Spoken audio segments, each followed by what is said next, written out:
Hey, this is Victor with your Best Body Blueprint, and today I'm going to share a recipe with you from one of the hardest restaurants to get in the whole United States. Raos restaurant in New York City. I'm going to be making their spaghetti and meatballs, but I'm going to make it keto. I'm going to make it healthy, and I'm going to make it delicious, and I'm going to show you how to do it right after this.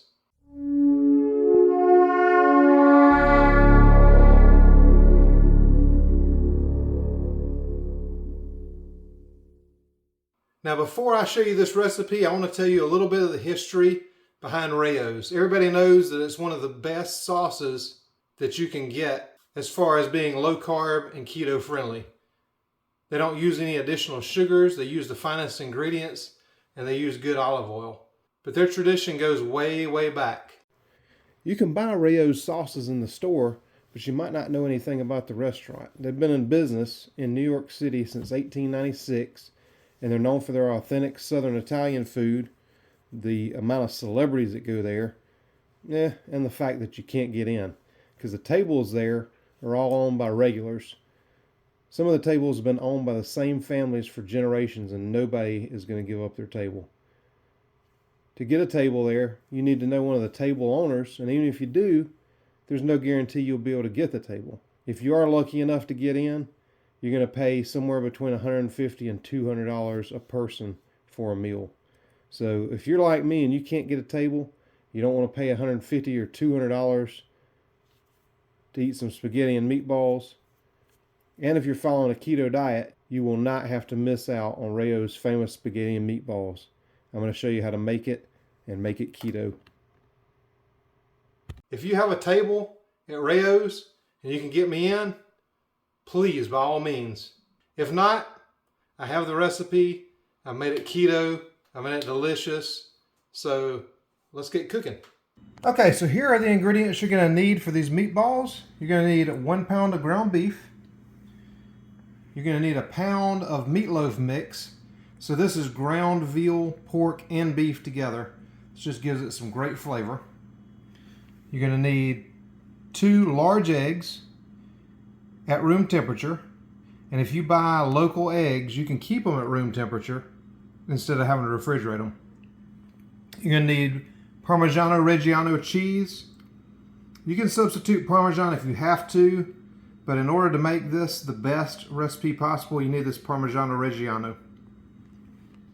You're going to need some parsley, and normally I'll take parsley out of my garden and chop it up, but I don't have any right now, so I'm going to use this dried that I get at Sam's. You're going to need some minced garlic. And of course you can mince your own, but this is super convenient. Just like it says right there on the label, convenient squeeze bottle. So that's what I like to do because it's easy, it's already done, and I don't have to prepare another ingredient. It's done for me. Then you're going to need 2 cups of pork panko, or pork breadcrumbs, and I'll link the video that I did about how to make these down below so you can watch that. That's what turns this into a keto recipe. Instead of using breadcrumbs, we're going to use this, and it turns out, I believe, even better. You get more flavor there. You're going to need some lukewarm water, and I start with about 4 cups, but normally I only put in about 2.5 cups of this water, and I'll show you what that's for in a little bit. Then you need a good olive oil. And this is Fabulosa extra virgin olive oil. You definitely want to use extra virgin. This is from a place in South Carolina on the coast in Beaufort called All of the Above. But just use the best extra virgin olive oil you can get your hands on. It really makes a difference in this recipe. So I'm going to measure out all these ingredients, and then I'll show you how to put it together in just a minute. So what we're going to do now is put the meat in the bowl. I'm going to add in the garlic. Now I went a little overboard with the garlic, but I love garlic. So if you don't love garlic, put less in. I love garlic. I'm going to put more in. We'll go in with the parsley. And I'll put this recipe down below so you don't have to worry about trying to keep up with this and write it down. I'll put it in there for you. I beat these 2 eggs. I'm going to put those in there. And I'm going to put in cheese.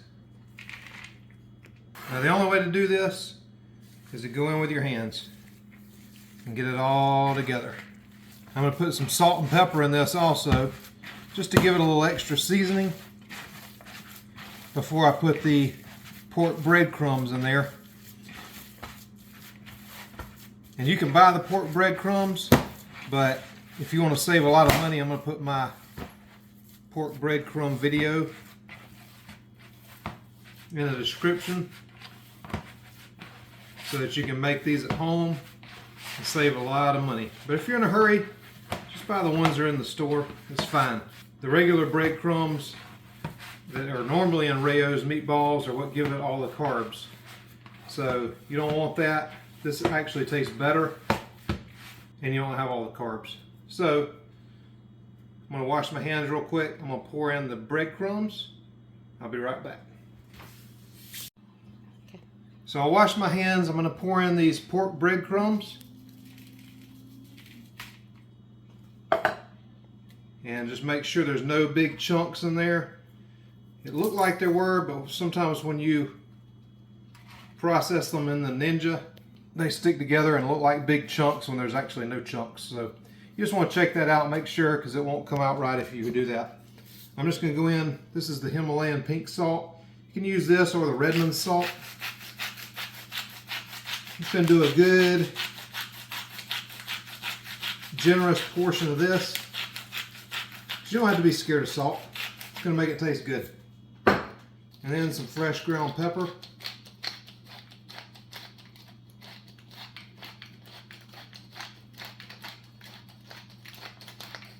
So we'll season that pretty well. And I'm going to go back in, combine this together one more time. So when this is combined, I'll come back and I'll show you the next step. So this is what it looks like when it's all combined together. And now we're going to do something that sounds a little weird, but trust me, this is what makes the meatballs. So we're going to take this lukewarm water. I'm going to pour in just a little bit at a time. Maybe a cup. And I'm going to work this in until it has a good bit of moisture in there. So the pork panko is going to absorb some of this moisture. The meat's going to absorb some of the moisture. And you want it to be pretty wet. It needs a little more than that. So I'm going to pour in a little more. So at this point I'm about a cup and a half of water in here. I'm going to keep working it in. This is the important part. If you miss this, you miss the whole recipe. So this is how it looks right now. It needs a little bit more.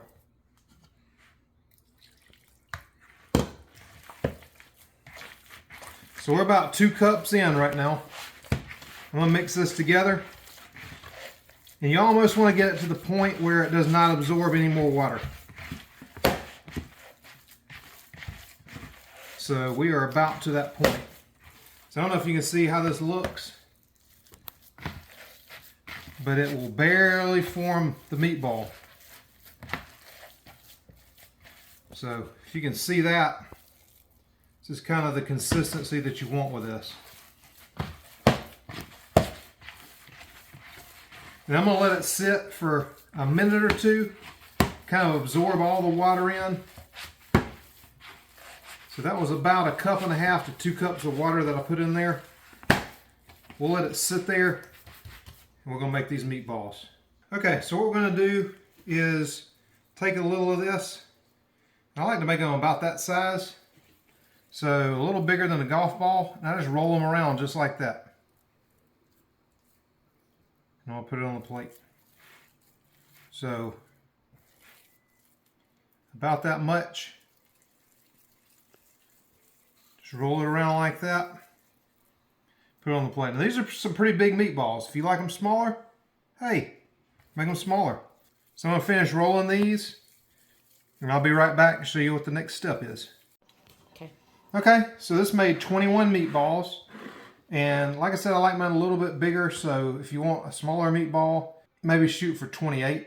But we're going to go over to the stove now and I'll show you what to do next. Alright, so we're going to take our cup of olive oil and just pour it into a saute pan. I'm going to turn it up to medium heat. And basically what we're going to do is just brown the outside of these. I've got my marinara sauce, and I'll have a video for this coming soon. But you can use your favorite pasta sauce. I would recommend Raos because it's the lowest in carbs out there and it's delicious. And these are Raos copycat meatballs, so it's going to go perfectly with it. But we're going to put this on the stove. We're going to finish cooking these meatballs in the sauce. But first we're going to brown them in this olive oil. So as soon as this comes up to temperature, I'll throw them in there and I'll show you what it looks like. So I'm going to start putting these meatballs in. This olive oil is going pretty good. Don't be scared of frying anything in olive oil. I know you've always heard that you can't fry anything in olive oil, but olive oil is so full of antioxidants. It's not going to oxidize. It's not going to burn. In Greece and all the Mediterranean countries, this is what they use. But I'm going to put about that many in. You don't want to crowd the pan. So I actually probably crowded a little too much. I should have put one less in. But hey, it happens. So I'm going to let these fry up just a little bit. And I'm going to turn them. You want to let them sit for at least 2 to 3 minutes. Get a good crust on the outside before you turn them over. And I'll kind of just shake the pan once that happens. But just leave them just like this for a little bit. Don't disturb the pan. Don't be going in and trying to roll them around and all that. Just let them sit for a little bit. They're all good. And then a couple, 3 minutes, we'll check one out. Make sure it's got a good crust on it, and we'll flip them over, and then we'll do the rest of them. Okay, so if you can see these, they're cooked about halfway around. So I'm going to check one. And if it sticks, it's probably not ready. So that did not stick. Whoa, a lot of steam there. So if you can see that, that's how it should look. It could be a little more brown, so I'm going to leave them in there for just a minute longer and cook the other side. The most important thing that you want to check for to know that they're ready is if they don't stick. So you have to give them a little. That one's sticking, so that's not ready. Check that one. Not quite ready yet. So we'll leave them in there another minute or so, and we'll flip them over. Alright, so as you can see, you can fry things in olive oil. There's no fire. Smells great. And it's cooking perfectly. So once both sides are brown, we're going to check that. That's almost there.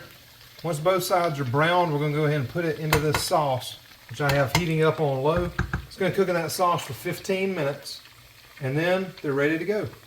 So these meatballs are all done, so we're just going to take them out of here. I'm going to transfer them into the sauce, and they're going to cook for 15 minutes, and I'll show you what it looks like when it's done.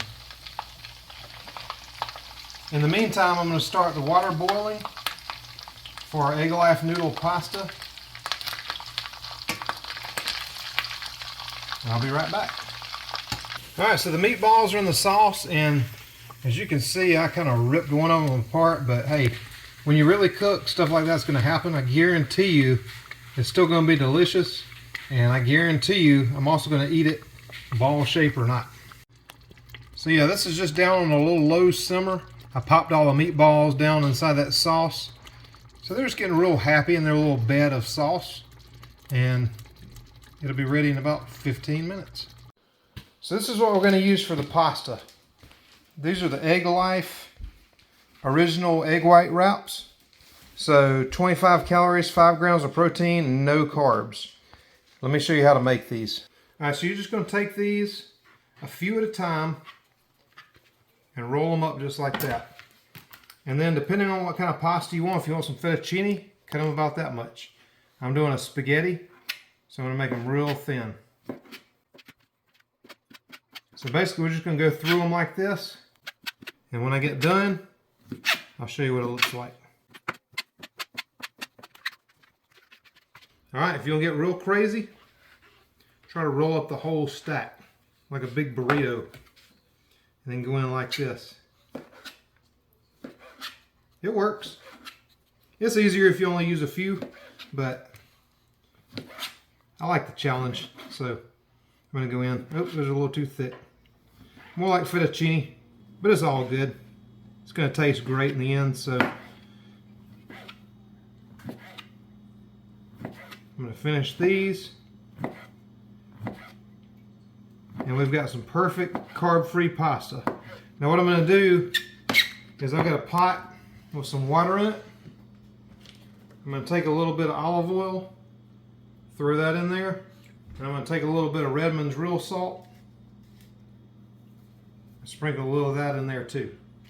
So we'll season that water pretty good to make these Egg Life spaghetti noodles even more flavorful.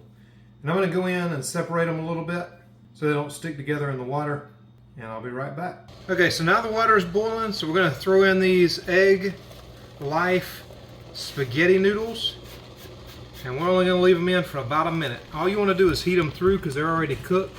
You just want to get them up to temperature, and then we'll drain them. If you like a little bit different texture, you can leave them in for as much as 2 minutes, but you don't want to go past that. Alright, so we're just going to dump these in here to strain them, and then we'll put this together. Alright, so the egg noodles are ready. We're just going to top it with a couple meatballs and some of my good marinara sauce. Post the video on how to make this marinara sauce soon. And then the way I'm going to finish this, it's a little fresh basil from the garden and a little bit of this shaved Parmigiano Reggiano. Just like that. I hope y'all enjoy it. So there you have it. The Raos meatballs, the spaghetti, and the marinara sauce. I'll have my marinara sauce recipe coming up really soon for you. But until then, you can use Raos or any other low-carb sauce that you like. I really hope you enjoyed this video. And if you want to see more like this, please subscribe to the channel. I've got the sauce video coming up. I've got a pizza video coming up. I got so many good videos and recipes I've been working on for you. If you like this type of content, give me a like down there and make sure and hit that bell icon down there so anytime I upload a new video, you're notified and you can check it out. Hope you guys make this. I hope you like it. I'll see you in the next video, and let's get your health right.